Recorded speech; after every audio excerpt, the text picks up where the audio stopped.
কাবা ঘরের গেলাফ ধরে কানলেও আপনি আমাকে যে মিথ্যা অপবাদটা দিয়েছেন এটা মাফ হবে না যতক্ষণ না আমি মাফ করছি। কথা কি বুঝতে পারছেন? মনে করেন আপনি আমাকে মিথ্যা একটা অপবাদ দিয়েছেন এবং ধুয়ে রেখে দিয়েছেন একদম মিথ্যা অপবাদ দিয়ে। যতক্ষণ আমি আপনাকে মাফ না করছি, কাবা ঘরে গিয়ে গেলাফ ধরে কান্নাকাটি করলো, এই পাপ মাফ হবে না ইনশাআল্লাহ। এই অবস্থায় মৌত হলে কি হবে? পরকালে দেখবেন আমি দাঁড়িয়ে আছি আপনার জন্য, আপনার হিসাব হচ্ছে, হিসাব শেষ।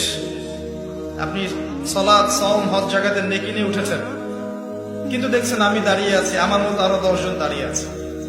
ওই 10 জনকে আপনি গালি দিয়েছিলেন, অপবাদ দিয়েছিলেন, তাদের গীবত করেছিলেন, তাদের সম্পদ বা সম্মানের হানি করেছিলেন। এখন কিয়ামতের মাঠে আপনার নেকি দিয়ে এই ঋণ শোধ করতে হবে, অন্য কোনো অপশন নাই। আর যদি নেকি শেষ হয়ে যায় তখন কি হবে? তখন আমার আমলনামা থেকে কিছু গুনাহ আপনাকে নিতে হবে।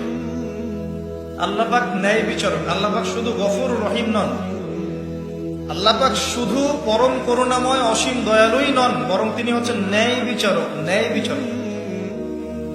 একজন ধর্ষক যদি বলে যে আল্লাহ পাক তো গফুর রহিম, আল্লাহ আমাকে মাফ করে দিতে পারেন, তাহলে যাকে ধর্ষণ করলো সে তার উপর জুলুম হবে না? আল্লাহ পাক যদি ধর্ষককে মাফ করে দেন, তাহলে যাকে ধর্ষণ করা হয়েছে ওর প্রতি জুলুম হবে না? কথা বুঝতে পারছেন না?